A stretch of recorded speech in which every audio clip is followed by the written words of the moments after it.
Welcome. In today's video, we'll explore the cunning strategies used by Screwtape in C.S. Lewis's The Screwtape Letters to lead humans astray from their spiritual path. Discover how this veteran demon manipulates thoughts, emotions, and decisions to weaken faith. Let's get started. Letter 1. My dear Wormwood, I note what you say about guiding our patient's reading and ensuring he spends ample time with his materialist friend. But are you not being a tad naive? It seems as though you believe that argumentation is the way to keep him out of the enemy's grasp. That might have been effective if he lived a few centuries ago. During that time, humans still had a firm grasp on what was proven and what wasn't. And if something was proven, they genuinely believed it. They still associated thought with action and were willing to change their way of life based on reasoned argumentation. However, with the advent of the weekly press and other such influences, we have largely altered that dynamic. Your man has been accustomed, since childhood, to entertain a multitude of conflicting philosophies in his mind. He doesn't view doctrines as inherently true or false, but rather as academic or practical, outdated or modern, conventional or radical. Jargon, not argument, is your best tool in keeping him away from the church. Don't waste time trying to convince him that materialism is true. Convince him instead that it is strong or stark or courageous, that it represents the future of philosophy. That's what he cares about. The problem with argumentation is that it shifts the entire struggle onto the enemy's turf. He can argue too, whereas in the type of practical propaganda I am suggesting, he has been proven for centuries to be greatly inferior to our Father below. By engaging in argumentation, you awaken the patient's reason. And once it's awakened, who can predict the outcome? Even if a particular line of thought can be twisted in our favor, you'll find that you've reinforced in your patient the dangerous habit of focusing on universal issues and diverting his attention from immediate sensory experiences. Your goal is to fix his attention on the stream of daily life. Teach him to label it as real life and discourage him from questioning what he means by real. Remember, he's not like you, a pure spirit. Never having been human, oh, the detestable advantage of the enemy, you fail to realize how enslaved they are to the pressures of the mundane. I once had a patient, a staunch atheist, who frequented the British Museum. One day as he sat reading, I noticed his thoughts beginning to stray. The enemy, naturally, was at his side in an instant. Before I knew it, my 20 years of work were beginning to unravel. Had I panicked and tried to defend my position with arguments, I would have been defeated. But I wasn't so foolish. I immediately targeted the aspect of the man that I had the most control over and suggested that it was time for lunch. The enemy presumably countered with the suggestion, you know how one can never quite overhear what he says to them, that this matter was more pressing than lunch. At least, I believe that must have been his argument, for when I responded, exactly, in fact, far too important to address at the end of the morning, the patient visibly perked up. And by the time I added, much better to return after lunch with a fresh perspective, he was already halfway out the door. Once he hit the street, the battle was won. I showed him a newsboy shouting the noon edition and a number 73 bus passing by, and before he reached the bottom of the stairs, I had instilled in him an unshakable conviction that, regardless of the odd ideas that might come to a man's mind when he's alone with his books, a healthy dose of real life, by which he meant the bus and the newsboy, was enough to prove that all that sort of thing simply couldn't be true. He realized he'd narrowly escaped, and in later years he enjoyed discussing that inarticulate sense for actuality, which is our ultimate safeguard against the aberrations of mere logic. He's now safely ensconced in our Father's house. Do you begin to see the point? Thanks to the processes we set in motion centuries ago, they find it nearly impossible to believe in the unfamiliar when the familiar is right before their eyes. Keep hammering home the ordinariness of things, and above all, refrain from using science, the actual sciences, as a defense against Christianity. It will only encourage him to ponder realities he can't touch or see. There have been unfortunate cases among the modern physicists. If he insists on delving into science, steer him toward economics and sociology. Don't let him stray from that invaluable real life. But the most effective approach is to prevent him from reading any science at all, and instead give him the impression that he's already familiar with it all, and that everything he's picked up from casual conversation and reading is the result of modern investigation. Remember, your task is to confuse him. Judging by the way some of you young fiends talk, one might think our job was to educate. The first letter in C.S. Lewis's discussion begins with the advice for the patient to spend time with a materialist friend, setting the stage for an exploration of materialism's challenges to Christian beliefs. This initial suggestion underpins Lewis's broader critique of modern cultural challenges to Christianity, emphasizing the foundational role of materialism in his arguments. He uses his subsequent works to illustrate various aspects of materialism's limitations and dangers. In Miracles, Lewis critiques materialism's inability to provide a rational foundation for reason, highlighting its philosophical inadequacies. In The Abolition of Man, he discusses the erosion of human dignity stemming from a materialistic disregard for beauty, suggesting a devaluation of non-materialistic qualities. In The Problem of Pain, Lewis argues that materialism fails to offer a satisfying explanation for pain or a comforting prospect, contrasting it with the spiritual hope offered by Christianity. From the outset of the Screwtape Letters, the titular character, Screwtape, dismisses the use of logical argument as a means to detract the patient from God, critiquing the modern reliance on utility over truth. Screwtape advises his pupil, Wormwood, to prioritize the appearance of strength and courage in materialism over its truthfulness, thus highlighting the strategic use of jargon over logical reasoning. Lewis contrasts this approach in his writings, showcasing his adeptness in argumentation and presenting a counter-narrative to the Enlightenment's claims. He posits that true reasoning necessitates a spiritual dimension, an insight that led him to Christianity after recognizing the insufficiency of rationalism and materialism in fully explaining the world. In the concluding remarks of the first letter, Screwtape reflects on the enduring skepticism towards the unfamiliar, a skepticism fostered by Enlightenment principles that prioritize tangible, measurable knowledge. This irony is not lost on Lewis, who points out that even scientific knowledge relies on the unprovable assumption of an orderly and reliable world. By having Screwtape caution against logic, Lewis confronts the cultural misconception that science and faith are inherently contradictory, advocating for a synthesis of faith and rational inquiry. Letter 2. My dear Wormwood, I note with grave displeasure that your patient has become a Christian. Do not entertain the hope that you will evade the usual penalties. Indeed, in your better moments, I trust you would hardly even wish to do so. In the interim, we must make the best of the situation. There is no need to despair. Hundreds of these adult converts have been reclaimed after a brief stint in the enemy's camp and are now with us. All the habits of the patient, both mental and physical, are still in our favor. One of our greatest allies at present is the Church itself. Do not misunderstand me. I do not mean the Church as we perceive her to be spread, but rather the Church throughout all time and space, rooted in eternity, formidable as an army with banners. That, I confess, is a spectacle that unsettles even our boldest tempters. But fortunately, it remains entirely invisible to these humans. All your patient sees is the half-completed ersatz Gothic structure on the new development estate. Upon entering, he encounters the local grocer, with a rather oily expression, eager to offer him one shiny little book containing a liturgy neither of them understands, and one shabby little book containing corrupted texts of numerous religious lyrics, mostly inferior and in minuscule print. As he takes his seat and surveys his surroundings, he sees only the assortment of neighbors whom he had previously avoided. It is imperative that you exert substantial pressure on those neighbors. Keep his mind oscillating between the phrase, the body of Christ, and the actual countenances in the neighboring pew. It matters very little, of course, who actually occupies that neighboring pew. Even if you know one of them to be a formidable adversary on the enemy's side, it makes no difference. Your patient, thanks to our Father below, is a fool.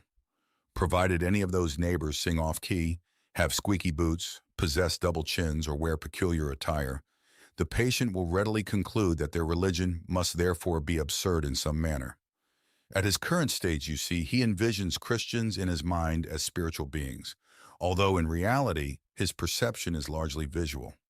His mind is inundated with images of togas, sandals, armor, and bare legs, and the mere fact that the other congregants wear contemporary clothing poses a genuine, albeit unconscious, challenge to him. Never allow this issue to surface. Never permit him to ponder what he expected them to resemble. Keep everything vague in his mind for now, and you will have all of eternity to amuse yourself by instilling in him the peculiar clarity that hell provides. Therefore, labor diligently on the disappointment or letdown that is undoubtedly imminent during the patient's initial weeks as a churchgoer. The enemy permits this disillusionment to occur at the onset of every human endeavor. It arises when the boy, enchanted by tales from the Odyssey in his nursery, endeavors to genuinely learn Greek.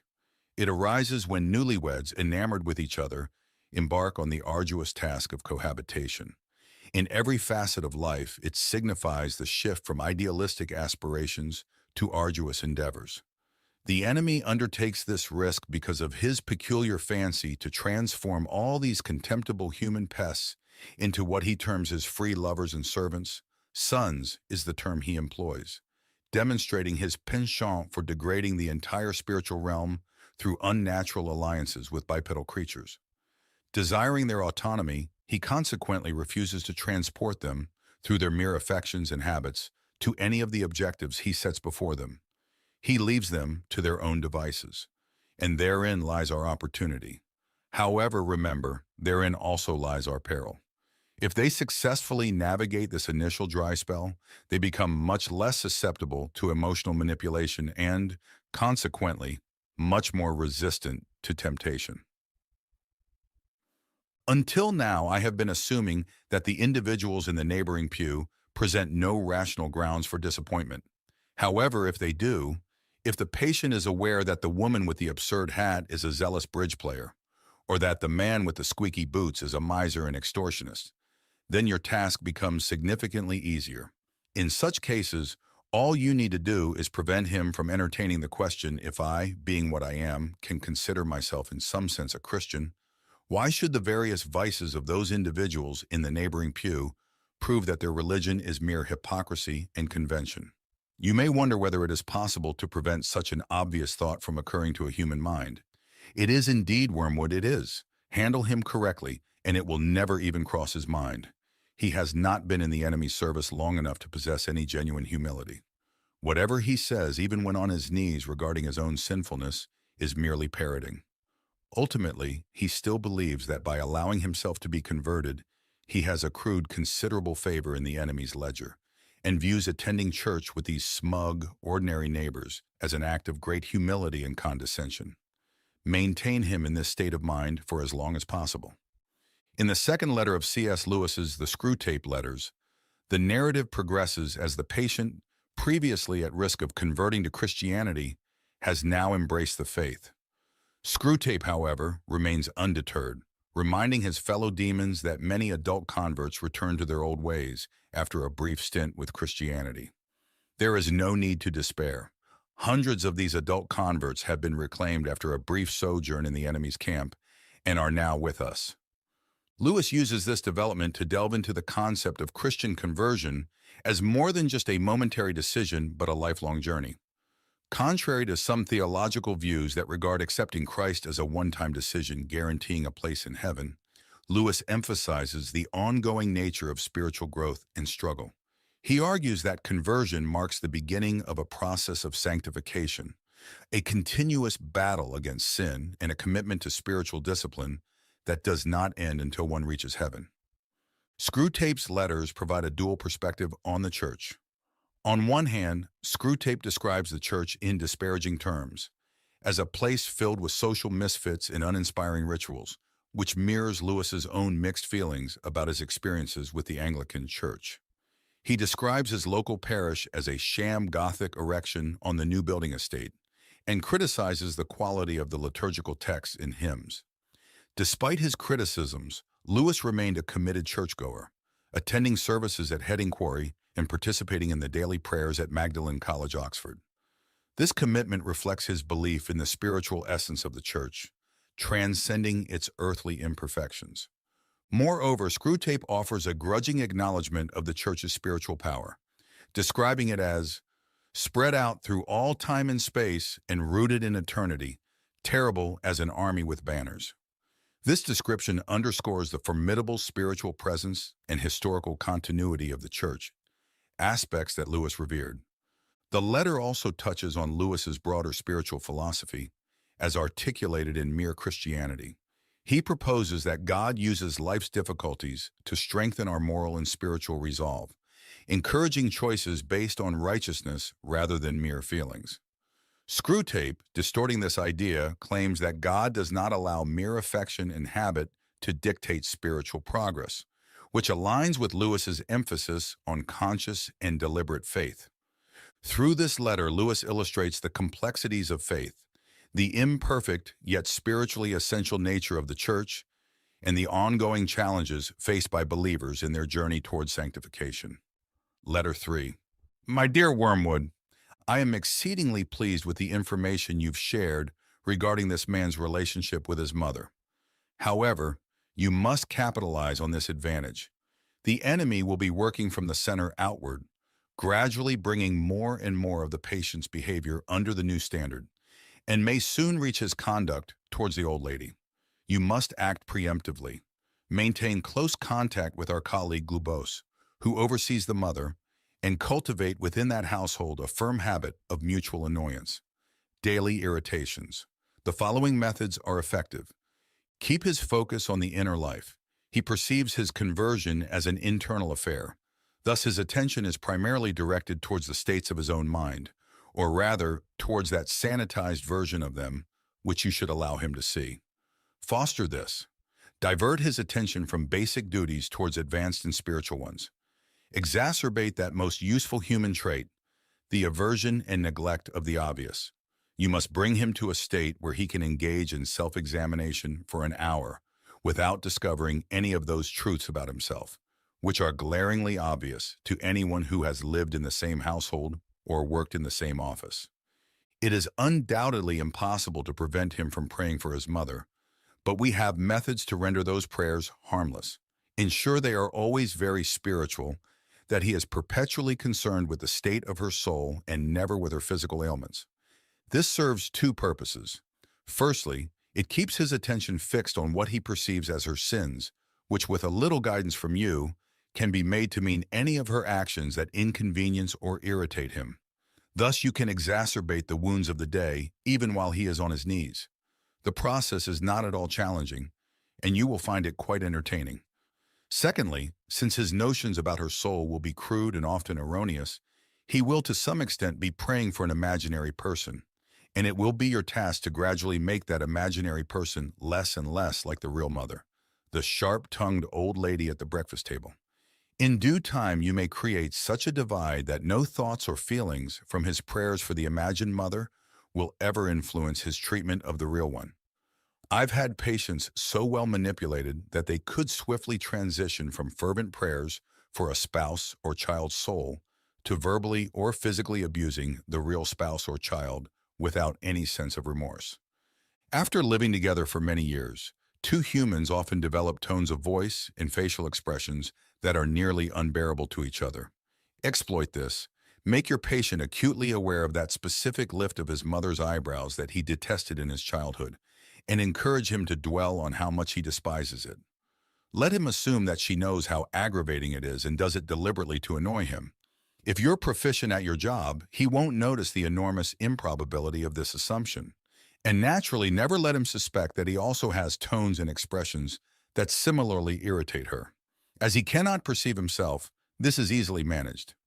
In civilized life, domestic animosity often manifests in innocuous-sounding remarks that, when delivered in a particular tone or context, feel like a blow to the face. To perpetuate this dynamic, you and Glubose must ensure that each of these two individuals holds a sort of double standard. Your patient must insist that all of his utterances be taken at face value and judged solely on their literal meaning, while simultaneously evaluating all of his mother's utterances with the most hypersensitive interpretation of tone, context, and perceived intent. She must be encouraged to do the same to him. Thus, from every disagreement, they can both emerge convinced or nearly convinced of their own innocence. You know the scenario. I simply inquire about dinner time and she becomes enraged.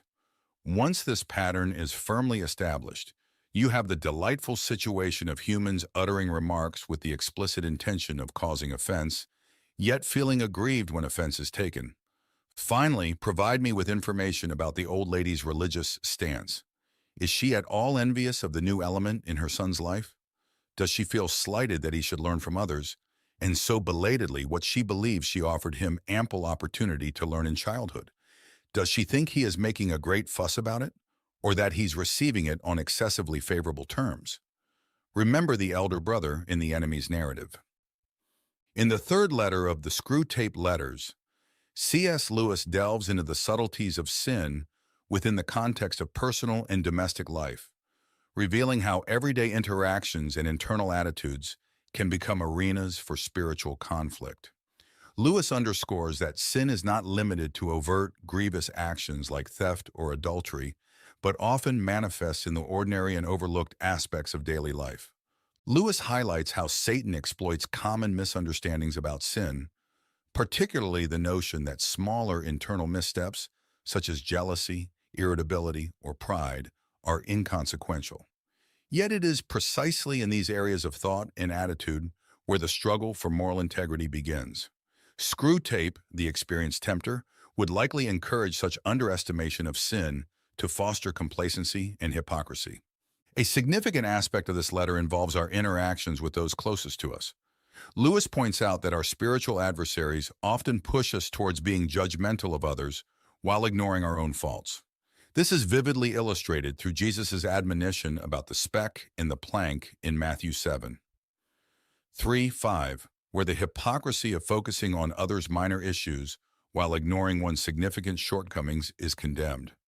Lewis uses this biblical passage to remind readers that true spiritual clarity comes from self-reflection and correction before critiquing others. Reflecting on his personal experiences, Lewis shares a poignant example from his own life. During World War I, he and his friend Patty Moore made a pact to take care of each other's parents should one of them fall in battle. After Patty's death, Lewis fulfilled this promise by caring for Mrs. Moore for over 30 years.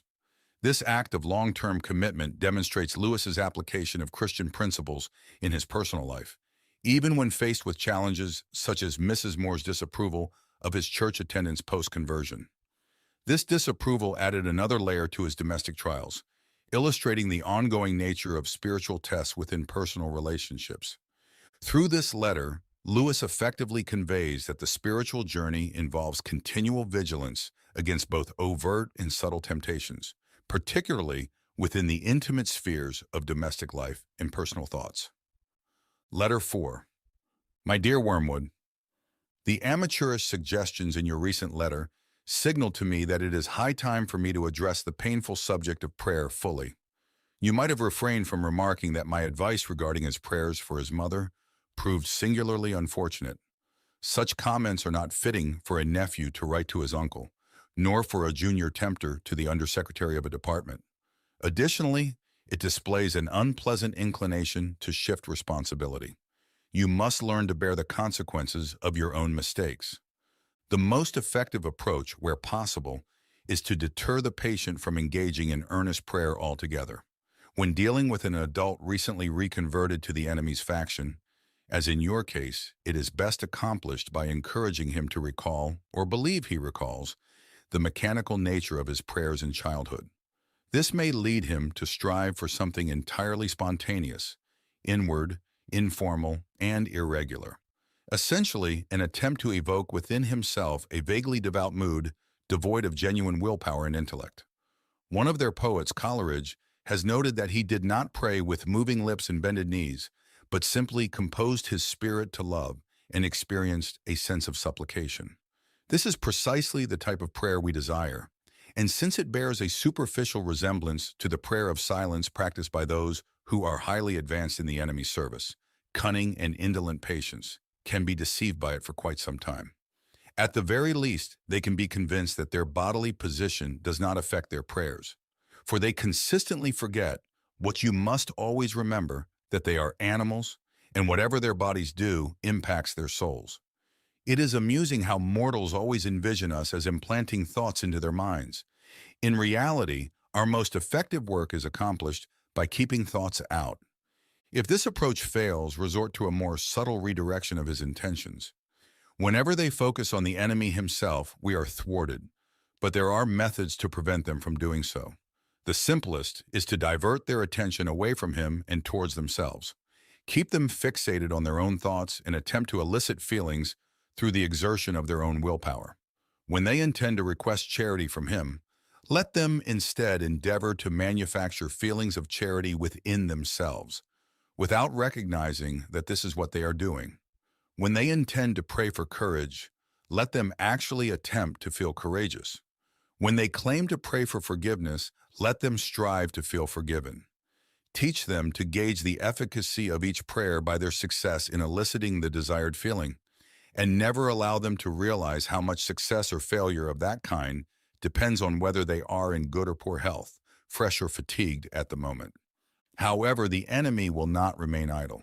Wherever there is prayer, there is the risk of his immediate intervention. He is cynically indifferent to the dignity of his position, as well as ours as pure spirits, and towards human animals on their knees. He reveals self-knowledge in a shameless manner. But even if he thwarts your initial attempt at redirection, we possess a subtler weapon. Humans do not commence prayer from that direct perception of him, which we, unfortunately, cannot avoid.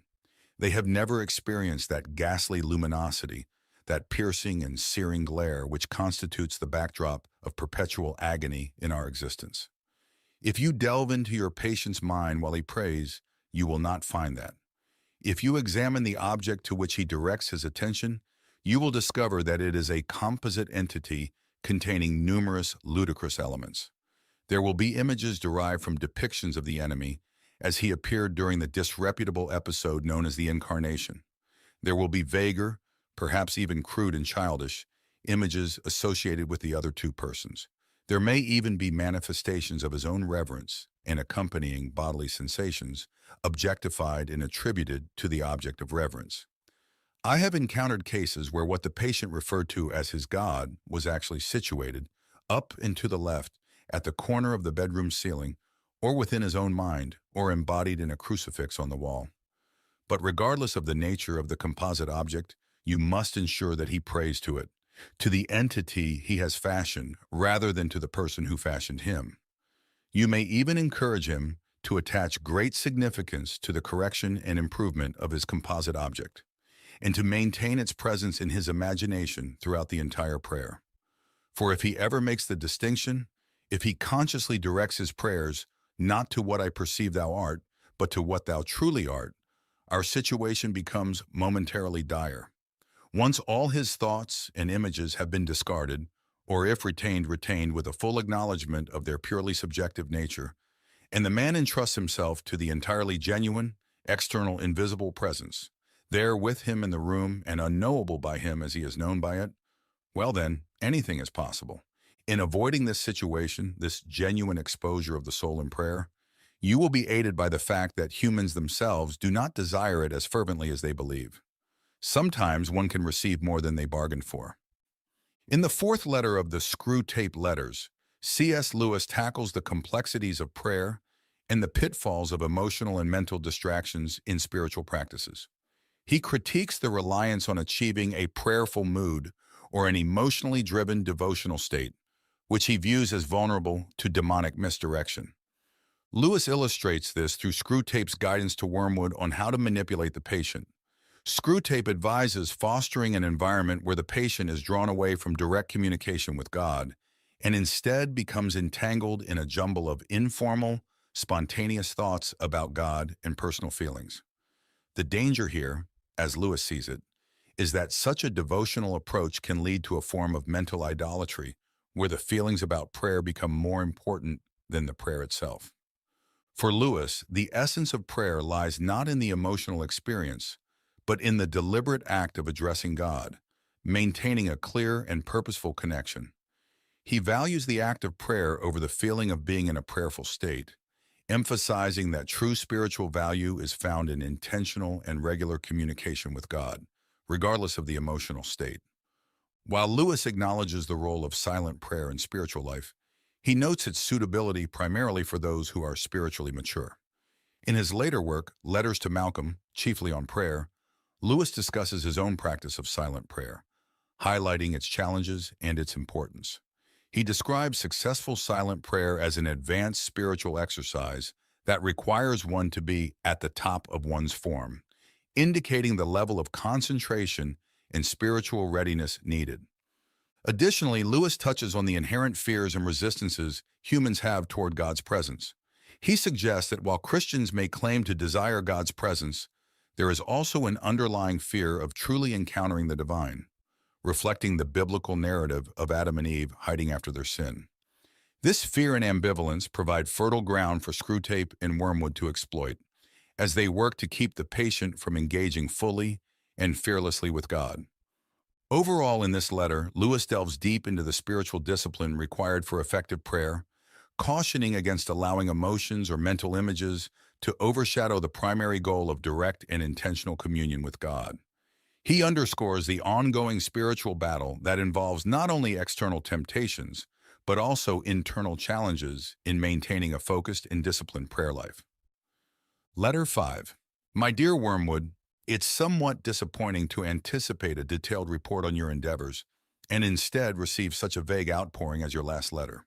You claim to be delirious with joy because the European humans have initiated another of their wars. I can discern precisely what has transpired with you. You're not delirious, you're simply intoxicated. Reading between the lines of your notably imbalanced account of the patient's sleepless night, I can fairly accurately reconstruct your state of mind. For the first time in your career, you've tasted that wine which is the reward of all our labors, the torment and confusion of a human soul, and it has gone to your head. I can hardly fault you. I do not expect old heads on young shoulders. Did the patient respond to some of your frightful depictions of the future? Did you incorporate some good, self-pitying glances at the happy past? Did you elicit some fine thrills in the pit of his stomach? You played your violin skillfully, didn't you? Well, it's all quite natural. But do bear in mind, Wormwood, that duty precedes pleasure. If any present self-gratification on your part results in the ultimate loss of the prey, you will be left eternally longing for that draught which you are currently relishing for the first time. Conversely, if by steady and clear-headed effort here and now you can ultimately secure his soul, he will then be yours forever. A brimful, living chalice of despair, horror, and astonishment, which you can raise to your lips as often as you please. So do not allow any transient excitement to divert you from the true task of undermining faith and hindering the development of virtues. Without fail, provide me in your next letter with a comprehensive account of the patient's reactions to the war, so that we may determine whether you are likely to do more good by making him an extreme patriot or an ardent pacifist. There are myriad possibilities. In the meantime, I must caution you not to expect too much from a war. Of course, a war is diverting. The immediate fear and suffering of the humans provide a legitimate and delightful diversion for our countless toiling workers. But what enduring benefit does it confer upon us unless we exploit it to bring souls to our Father below? When I witness the temporal suffering of humans who ultimately escape us, I feel as though I have been permitted to sample the first course of a sumptuous banquet, only to be denied the remainder. It is worse than not having tasted it at all. The enemy, true to his barbaric methods of warfare, allows us to witness the brief misery of his favorites only to tantalize and torment us. To deride the incessant hunger which during this current phase of the great conflict, his blockade is undeniably imposing. Therefore, let us contemplate how to utilize rather than how to enjoy this European war. For it possesses certain inherent tendencies which are, in themselves, by no means favorable to us. We may anticipate a considerable amount of cruelty and unchastity, but if we are not cautious, we may observe thousands turning to the enemy in this tribulation, while tens of thousands who do not go so far as that will nonetheless have their attention diverted from themselves to values and causes which they perceive to be higher than the self. I am aware that the enemy disapproves of many of these causes, but therein lies his unfairness. He frequently claims as prizes humans who have sacrificed their lives for causes he deems unworthy, on the monstrously fallacious grounds that the humans regarded them as virtuous and were following the best they knew. Consider also the undesirable deaths that occur in wartime. Men perish in places where they knew they might die, and to which they go, if they are at all aligned with the enemy's faction, prepared. How much more advantageous for us if all humans expired in costly nursing homes amidst doctors who lie, nurses who lie, friends who lie, as we have trained them, promising life to the dying, encouraging the belief that illness excuses every indulgence, and even if our workers perform their duties proficiently, withholding all suggestion of a priest, lest it should reveal to the sick man his true condition. And how detrimental for us is the perpetual recollection of death which war imposes. One of our most effective weapons, contented worldliness, is rendered impotent. In wartime, not even a human can entertain the delusion that he will live forever. I am aware that Scabtree and others have perceived in wars a significant opportunity for assaults on faith, but I believe that perspective was overstated. The enemy's human adherents have all been explicitly informed by him that suffering is an essential component of what he terms redemption. Thus, a faith which is shattered by a war or a pestilence cannot genuinely have been worth the trouble of shattering. I am presently referring to diffuse suffering over an extended period, such as the war will engender. Naturally, in moments of terror, bereavement, or physical agony, you may catch your man when his reason is temporarily suspended. Yet even then, if he appeals to enemy headquarters, I have discovered that the post is nearly always defended. In the fifth letter of the Screwtape Letters, C.S. Lewis confronts the topic of death, providing a sinister perspective on the preferred circumstances of dying from the viewpoint of demons. Screwtape, the senior demon advising his nephew Wormwood, expresses a preference for human deaths that occur in settings like nursing homes, where deceit and denial about the reality of death can be cultivated and exploited. Screwtape revels in the idea of humans dying amid falsehoods, surrounded by doctors, nurses, and friends who perpetuate lies about recovery, indulge every whim under the guise of sickness, and avoid any mention of spiritual counsel that might awaken the dying person to their true spiritual state. This strategy is designed to keep individuals from confronting the reality of their mortality and by extension, their accountability in the afterlife. Lewis uses this scenario to critique a societal tendency to avoid discussions of death and the eternal consequences of one's beliefs. He contrasts the quiet, deceptive comfort of a nursing home death with the brutal immediacy of wartime fatalities. In war, individuals often face their mortality directly and may be more open to spiritual reflection and preparation, conditions that Screwtape deems undesirable. Reflecting on his own experiences as a veteran of the First World War and writing during the ongoing conflict of the Second World War, Lewis understood the stark confrontations with death that combatants face.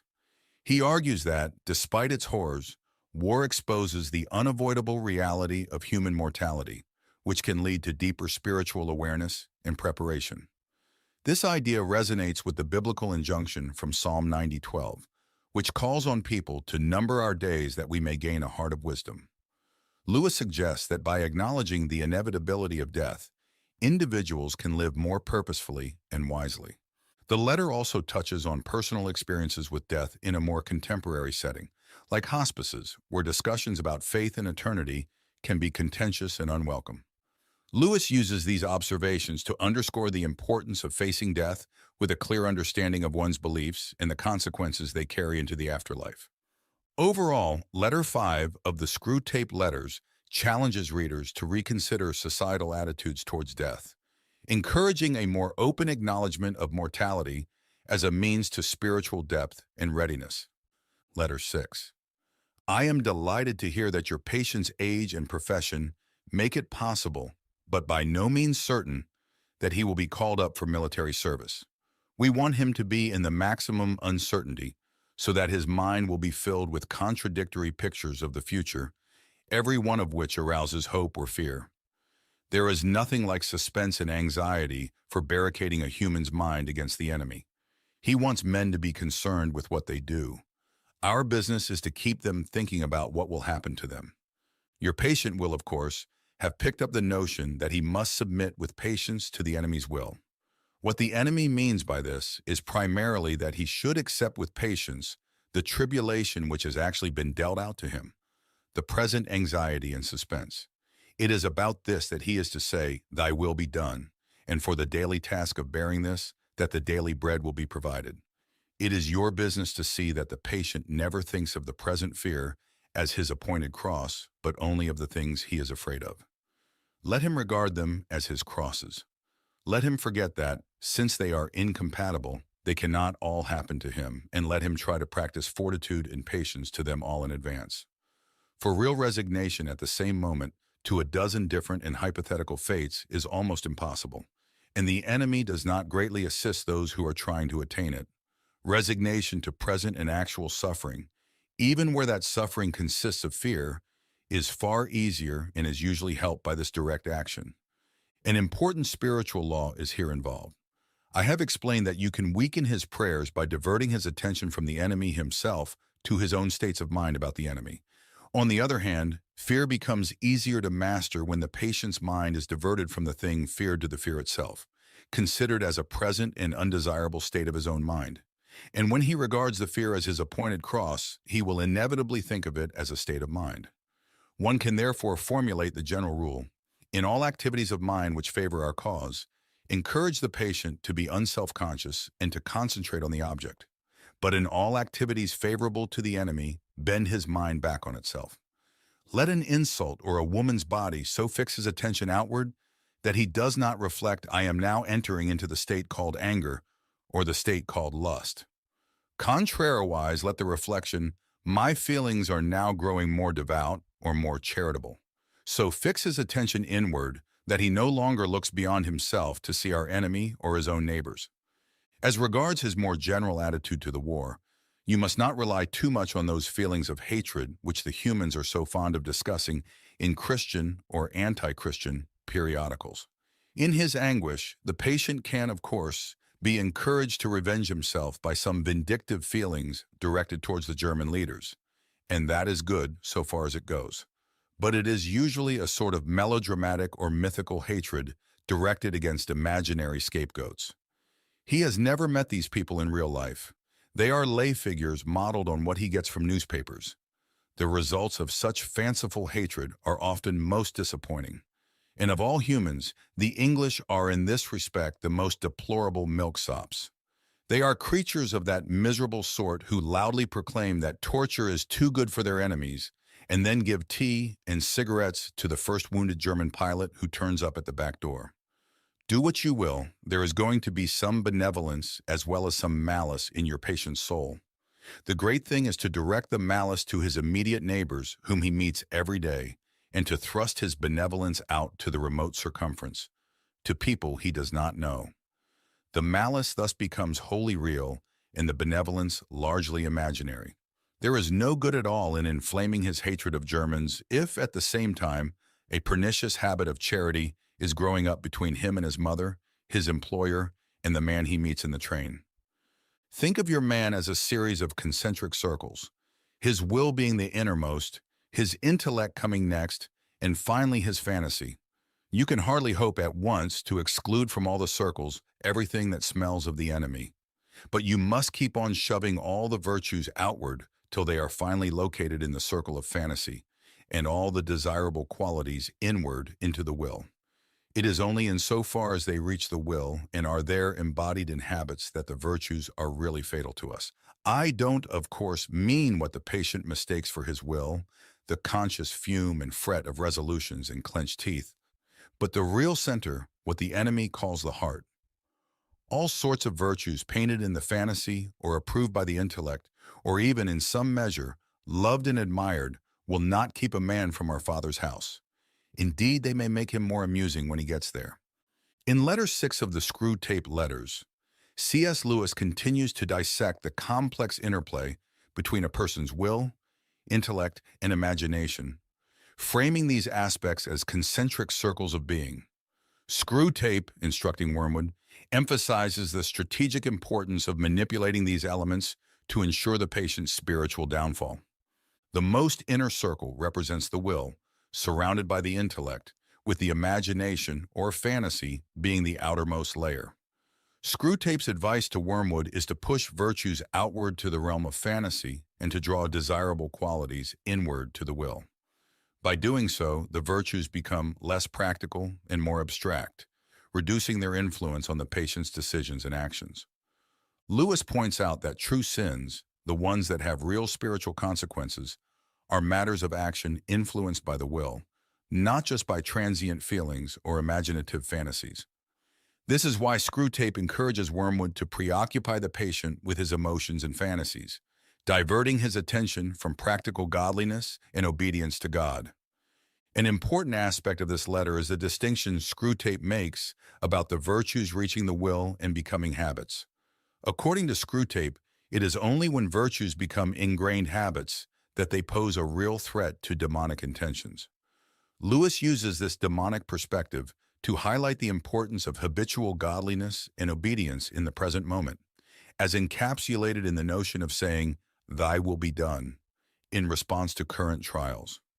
Moreover, Lewis stresses that while our primary focus in spiritual life should be on actions derived from a trained will, the roles of intellect and fantasy should not be underestimated.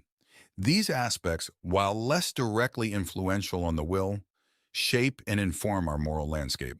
Lewis himself, through his vast literary output, from the Chronicles of Narnia to Mere Christianity, demonstrates the value of engaging both the imagination and the intellect as pathways to understanding deeper spiritual truths.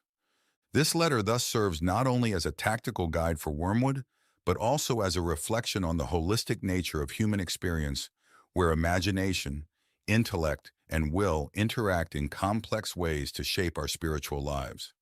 Lewis underscores the need for vigilance and discipline across all these dimensions to safeguard against spiritual manipulation and to cultivate a life of enduring virtue and obedience to God. Letter 7. My dear Wormwood, I wonder why you should ask me whether it is essential to keep the patient in ignorance of your own existence.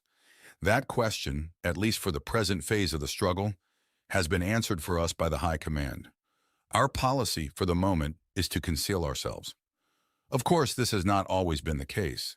We are really faced with a cruel dilemma. When humans disbelieve in our existence, we lose all the pleasing results of direct terrorism, and we make no magicians. On the other hand, when they believe in us, we cannot make them materialists and skeptics. At least, not yet.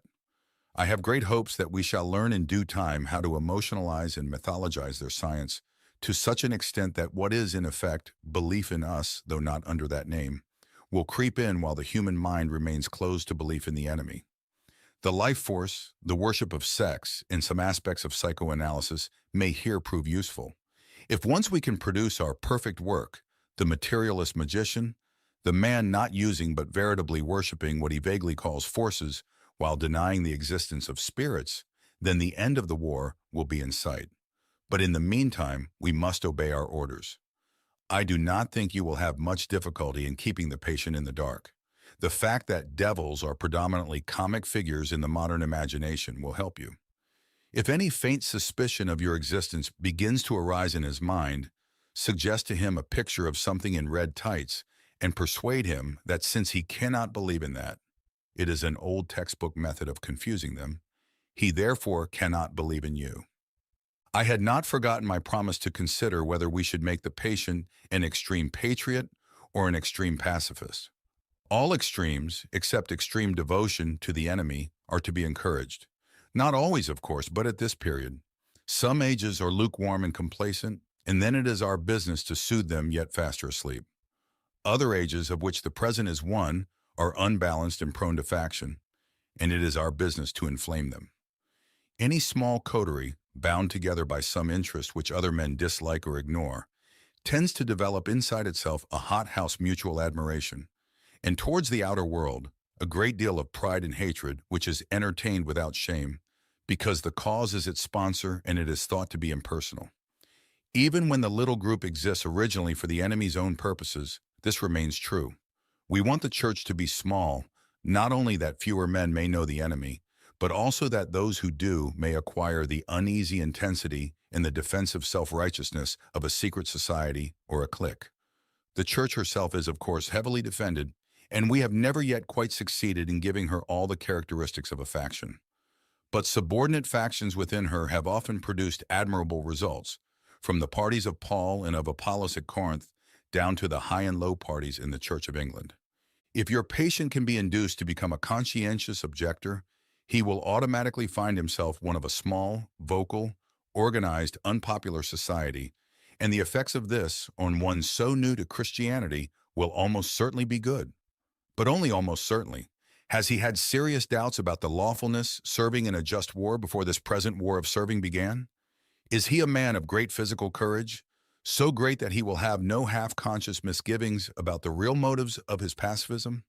Can he, when nearest to honesty, no human is ever very near, feel fully convinced that he is actuated wholly by the desire to obey the enemy? If he is that sort of man, his pacifism will probably not do us much good, and the enemy will probably protect him from the usual consequences of belonging to a sect. Your best plan in that case would be to attempt a sudden, confused, emotional crisis from which he might emerge as an uneasy convert to patriotism. Such things can often be managed. But if he is the man I take him to be, try pacifism. Whichever he adopts, your main task will be the same. Let him begin by treating the patriotism or the pacifism as a part of his religion.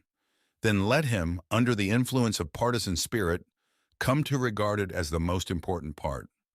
Then quietly and gradually nurse him onto the stage at which the religion becomes merely part of the cause, in which Christianity is valued chiefly because of the excellent arguments it can produce in favor of the British war effort or of pacifism. The attitude which you want to guard against is that in which temporal affairs are treated primarily as material for obedience. Once you have made the world an end, in faith a means, you have almost won your man, and it makes very little difference what kind of worldly end he is pursuing. Provided that meetings, pamphlets, policies, movements, causes, and crusades matter more to him than prayers and sacraments and charity, he is ours. And the more religious, on those terms, the more securely ours. I could show you a pretty cageful down here. Letter 7 addresses two main issues: whether demons ought to make their existence known and the dangerous, diabolical temptation to make Christianity a means in service to a cause. Screwtape says that the presence of Satan and demons was common knowledge in ages past. That is, among many cultures throughout much of human history. In the modern age, somewhere around the time of the Enlightenment, the diabolical realm chose to go incognito as a result of naturalism, rationalism, and materialism. Screwtape prefers the modern denial of a spiritual realm because it creates a materialistic worldview and allows for the complete dismissal of God, heaven, hell, angels, and demons. Remember, in much of his writing, Lewis is eager to point to the destructive power of materialism. In this letter, for example, he has Screwtape envision what might be called an advanced materialistic option. The materialist magician, the man not using but veritably worshiping what he vaguely calls forces while denying the existence of spirits. In addition to obscuring the spiritual and accentuating the material, a favorite diabolical strategy is to turn Christianity into a means to some end other than God. The subject under discussion in this letter is patriotism during World War II and whether the patient should be encouraged to be a patriot or a pacifist. Whichever he adopts, your main task will be the same. Let him begin by treating the patriotism or the pacifism as a part of his religion. Then let him, under the influence of partisan spirit, come to regard it as the most important part. Then quietly and gradually nurse him onto the stage at which the religion becomes merely part of the cause, in which Christianity is valued chiefly because of the excellent arguments it can produce in favor of the British war effort or of pacifism. The contemporary version of this strategy reveals itself in the discussion of the current moral temperature of the United States. The argument goes that the use of drugs, the decline of the family, the rise of crime, etc., means that what we really need is a spiritual revival, which is true. And here is the diabolical nature of the argument. The true goal and end of a revival, the surrender to the lordship of Christ and participation in the community of Christ, is subverted into a desire to make America a good place in which to live.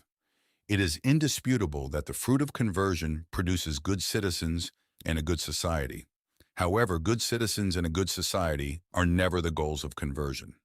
When that happens, a heavenly spiritual goal becomes merely a means of attaining an earthly social goal. As Screwtape says, once you have made the world an end and faith a means, you have almost won your man. There is another diabolical strategy mentioned in this letter that is worth pointing out: the push to extremes. Screwtape says, all extremes, except extreme devotion to the enemy, are to be encouraged, especially when the present age is unbalanced and prone to faction, and it is our business to inflame them. Letter 8. My dear Wormwood, so you have great hopes that the patient's religious phase is dying away, have you? I always thought the training college had gone to pieces since they put old Slubgob at the head of it. And now I am sure. Has no one ever told you about the law of undulation? Humans are amphibians, half spirit and half animal. The enemy's determination to produce such a revolting hybrid was one of the things that determined our Father to withdraw his support from him. As spirits, they belong to the eternal world, but as animals, they inhabit time. This means that while their spirit can be directed to an eternal object, their bodies, passions, and imaginations are in continual change, for to be in time means to change. Their nearest approach to constancy, therefore, is undulation, the repeated return to a level from which they repeatedly fall back, a series of troughs and peaks. If you had watched your patient carefully, you would have seen this undulation in every department of his life. His interest in his work, his affection for his friends, his physical appetites all go up and down. As long as he lives on earth, periods of emotional and bodily richness and liveliness will alternate with periods of numbness and poverty. The dryness and dullness through which your patient is now going are not, as you fondly suppose, your workmanship. They are merely a natural phenomenon which will do us no good unless you make good use of it. To decide what the best use of it is, you must ask what use the enemy wants to make of it, and then do the opposite. Now, it may surprise you to learn that in his efforts to get permanent possession of a soul, he relies on the troughs even more than on the peaks. Some of his special favorites have gone through longer and deeper troughs than anyone else. The reason is this: to us, a human is primarily good. Our aim is the absorption of its will into ours, the increase of our own area of selfhood at its expense. But the obedience which the enemy demands of men is quite a different thing. One must face the fact that all the talk about his love for men and his service being perfect freedom is not, as one would gladly believe, mere propaganda, but an appalling truth. He really does want to fill the universe with a lot of loathsome little replicas of himself, creatures whose life, on its miniature scale, will be qualitatively like his own. Not because he has absorbed them, but because their wills freely conform to his. We want cattle who can finally become food. He wants servants who can finally become sons. We want to suck in. He wants to give out. We are empty and would be filled. He is full and flows over. Our war aim is a world in which our Father below has drawn all other beings into himself. The enemy wants a world full of beings united to him, but still distinct. And that is where the troughs come in. You must have often wondered why the enemy does not make more use of his power to be sensibly present to human souls in any degree he chooses and at any moment. But you now see that the irresistible and the indisputable are the two weapons which the very nature of his scheme forbids him to use. Merely to override a human will, as his felt presence in any but the faintest and most mitigated degree would certainly do, would be for him useless. He cannot ravish. He can only woo. For his ignoble idea is to eat the cake and have it. The creatures are to be one with him, but yet themselves. Merely to cancel them or assimilate them will not serve. He is prepared to do a little overriding at the beginning. He will set them off with communications of his presence which, though faint, seem great to them with emotional sweetness, an easy conquest over temptation. But he never allows this state of affairs to last long. Sooner or later he withdraws, if not in fact, at least from their conscious experience, all those supports and incentives. He leaves the creature to stand up on its own legs, to carry out from the will alone duties which have lost all relish. It is during such trough periods, much more than during the peak periods, that it is growing into the sort of creature he wants it to be. Hence the prayers offered in the state of dryness are those which please him best. We can drag our patients along by continual tempting because we design them only for the table, and the more their will is interfered with, the better. He cannot tempt to virtue as we do to vice. He wants them to learn to walk and must therefore take away his hand. And if only the will to walk is really there, he is pleased even with their stumbles. Do not be deceived, Wormwood. Our cause is never more in danger than when a human, no longer desiring but intending to do our enemy's will, looks round upon a universe from which every trace of him seems to have vanished, and asks why he has been forsaken and still obeys. But of course, the troughs afford opportunities to our side also. Next week, I will give you some hints on how to exploit them. In Letter 7, Screwtape encourages thinking in extremes for Wormwood's patient. In Letter 8, he encourages taking advantage of the ups and downs in life. Everyone notices in the course of their spiritual journey that there are emotional phases that vary greatly from one another. One well-known phase is the honeymoon that often follows a teenage or even adult conversion. The sense of release, forgiveness, in the presence of God feels almost intoxicating. Eventually, though, the honeymoon phase gives way to something else, sometimes called the desert phase, one in which there is no sense of the presence of God at all, and the Christian life becomes monotonous. After Mother Teresa of Calcutta died, her personal diary revealed that she had experienced years of such dryness. Lewis is frequently thought of as a great apologist, clearly explaining and defending Christianity. He was also a great spiritual guide. He received thousands of letters from people asking for his advice on how to live the Christian life. He made a commitment to answer every single letter, spending an hour or two each day corresponding with people he had never met, but who had read something he had written and who were looking for spiritual insight and encouragement. Those letters have been compiled and published in books such as Letters to an American Lady, C.S. Lewis, Letters to Children, and Yours, Jack.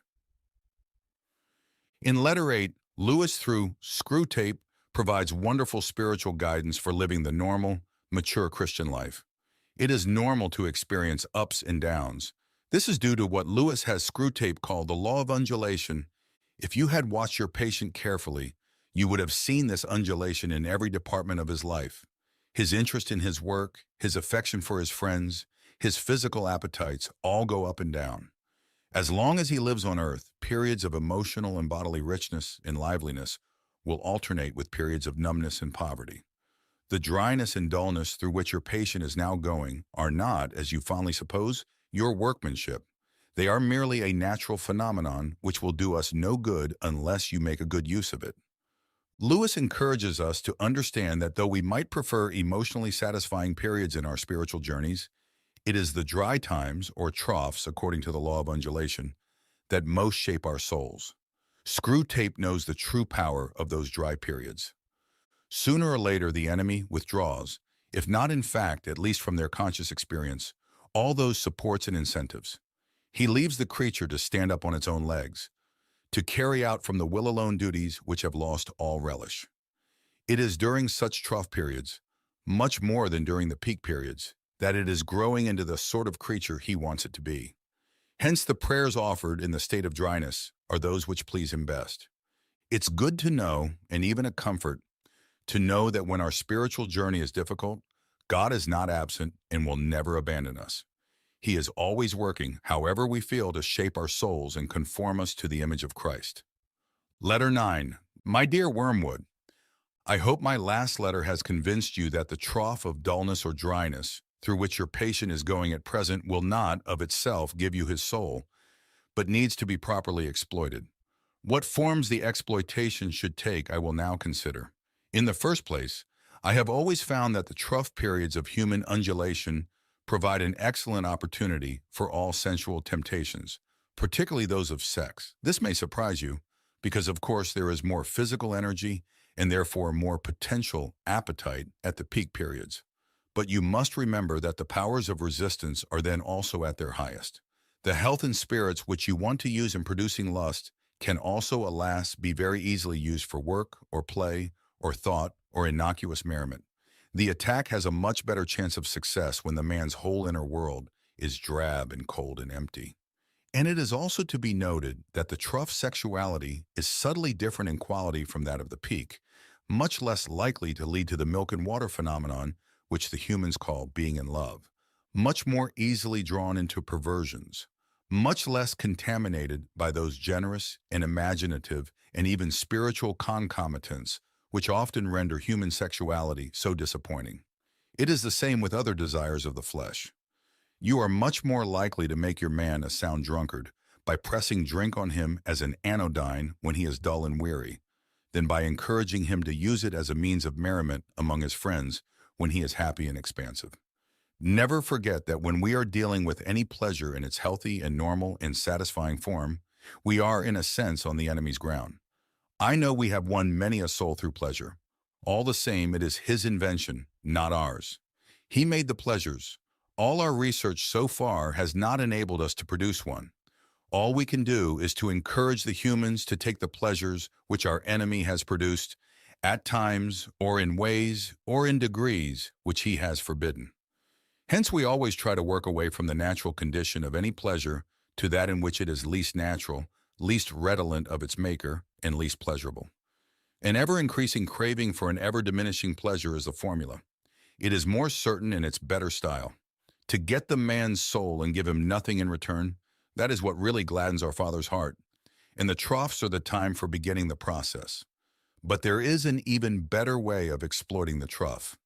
I mean through the patient's own thoughts about it. As always, the first step is to keep knowledge out of his mind. Do not let him suspect the law of undulation. Let him assume that the first ardors of his conversion might have been expected to last and ought to have lasted forever, and that his present dryness is an equally permanent condition. Having once got this misconception well fixed in his head, you may then proceed in various ways. It all depends on whether your man is of the desponding type who can be tempted to despair, or of the wishful thinking type who can be assured that all is well. The former type is getting rare among the humans. If your patient should happen to belong to it, everything is easy. You have only got to keep him out of the way of experienced Christians, an easy task nowadays, to direct his attention to the appropriate passages in Scripture, and then to set him to work on the desperate design of recovering his old feelings by sheer willpower, and the game is ours. If he is of the more hopeful type, your job is to make him acquiesce in the present low temperature of his spirit and gradually become content with it, persuading himself that it is not so low after all. In a week or two, you will be making him doubt whether the first days of his Christianity were not perhaps a little excessive. Talk to him about moderation in all things. If you can once get him to the point of thinking that religion is all very well up to a point, you can feel quite happy about his soul. A moderated religion is as good for us as no religion at all, and more amusing. Another possibility is that of direct attack on his faith. When you have caused him to assume that the trough is permanent, can you not persuade him that his religious phase is just going to die away, like all his previous phases? Of course, there is no conceivable way of getting by reason from the proposition, I am losing interest in this, to the proposition, this is false. But as I said before, it is jargon, not reason, you must rely on. The mere word phase will very likely do the trick. I assume that the creature has been through several of them before. They all have, and that he always feels superior and patronizing to the ones he has emerged from, not because he has really criticized them, but simply because they are in the past. You keep him well fed on hazy ideas of progress and development and the historical point of view, I trust, and give him lots of modern biographies to read. The people in them are always emerging from phases, aren't they? You see the idea? Keep his mind off the plain antithesis between true and false. Nice shadowy expressions. It was a phase, I've been through all that. And don't forget the blessed word adolescent. In letter 9, Lewis, through Screwtape, continues as a spiritual guide, helping us navigate life's spiritual phases. On one hand, he makes it clear that the demons want to encourage extremes, for us to either be really up or really down, according to the law of undulation. Each phase and the temperament of each patient can be exploited by the demons. When we are up, we are vulnerable to lust and inappropriate expressions of sensual pleasure. When we are down, we are in danger of discouragement and even giving up on the faith. However, the attack has a much better chance of success when the man's whole inner world is drab and cold and empty.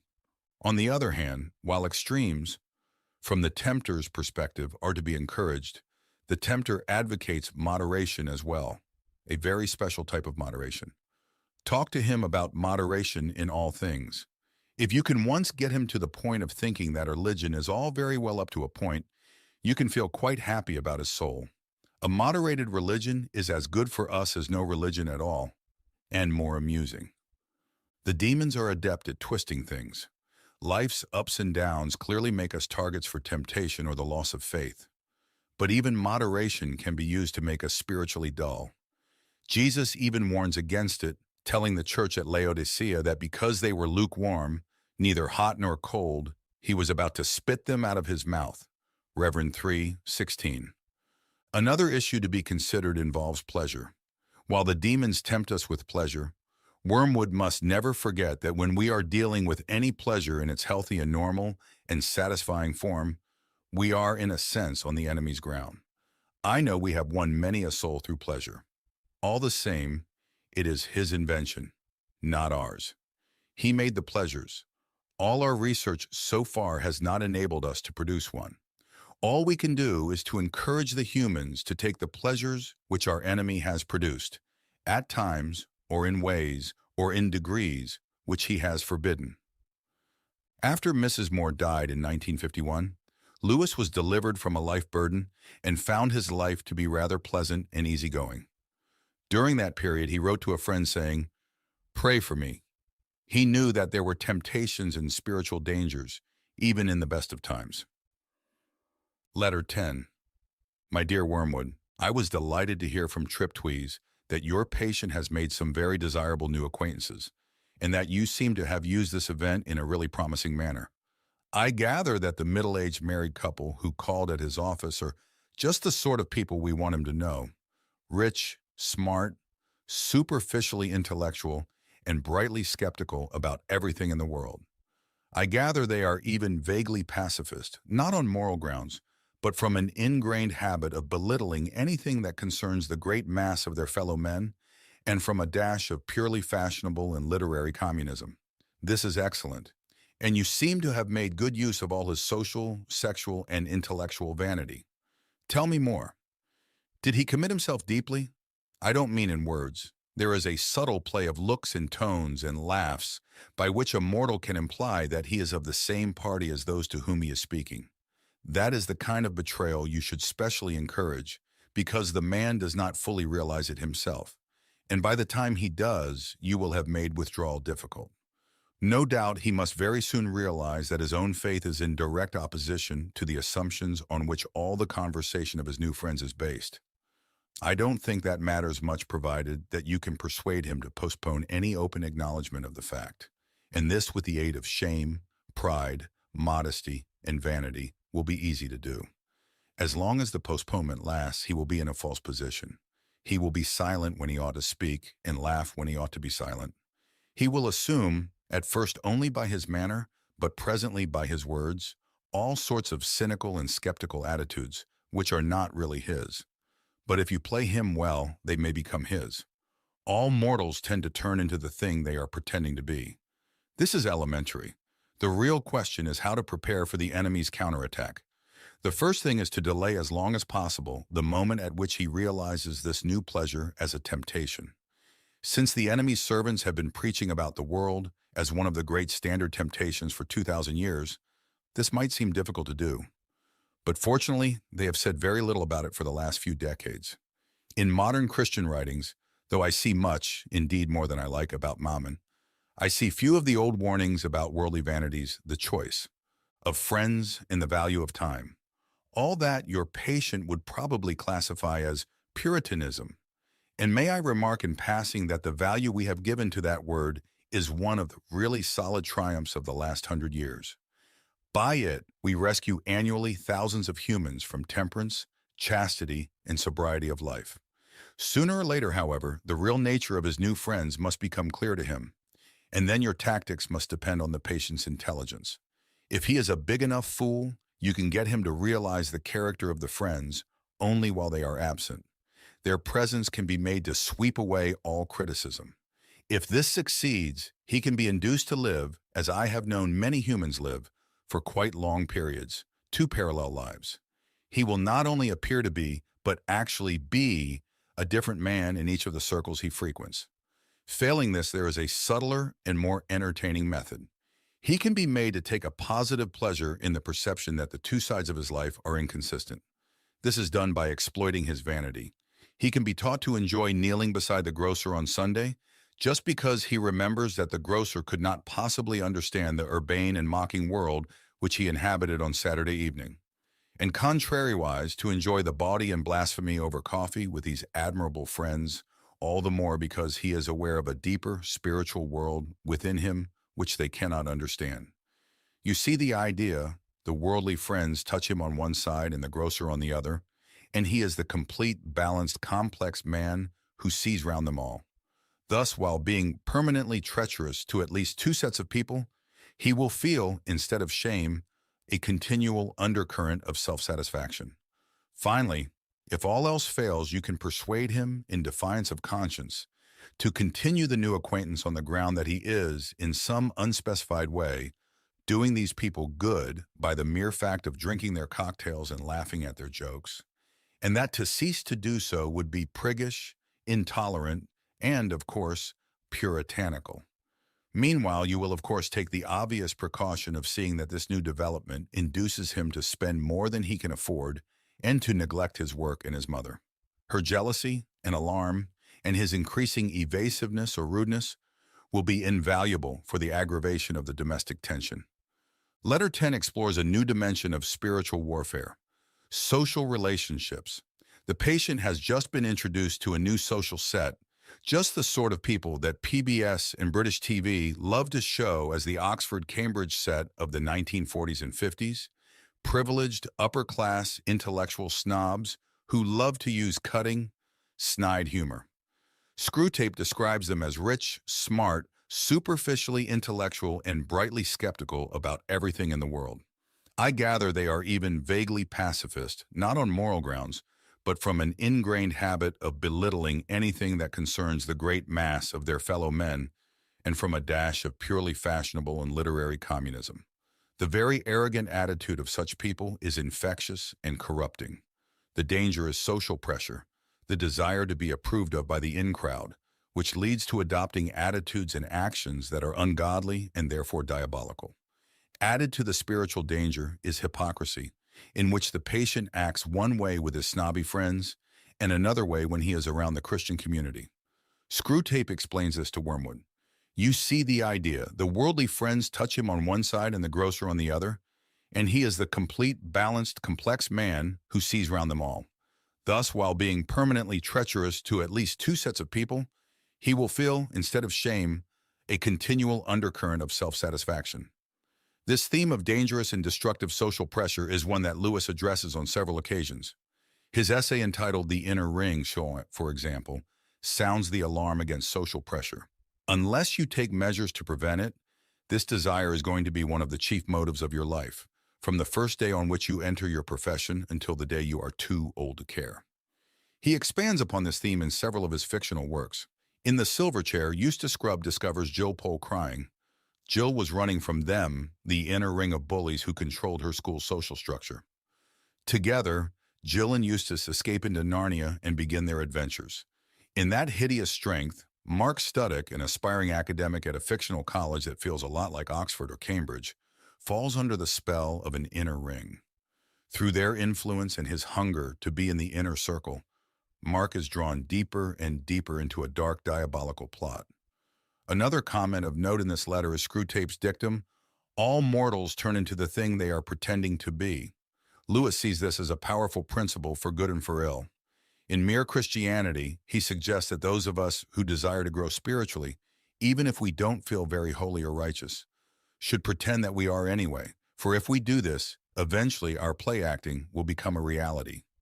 Lewis explains, do not waste time bothering whether you love your neighbor. Act as if you did. As soon as we do this, we find one of the great secrets. When you are behaving as if you love someone, you will presently come to love him. If you injure someone you dislike, you will find yourself disliking him more. Lewis here is functioning as our spiritual guide. Again, he wants us to know that choosing to do what is right, whether we feel like it or not, shapes our souls in ways that are conforming us to the image of Christ.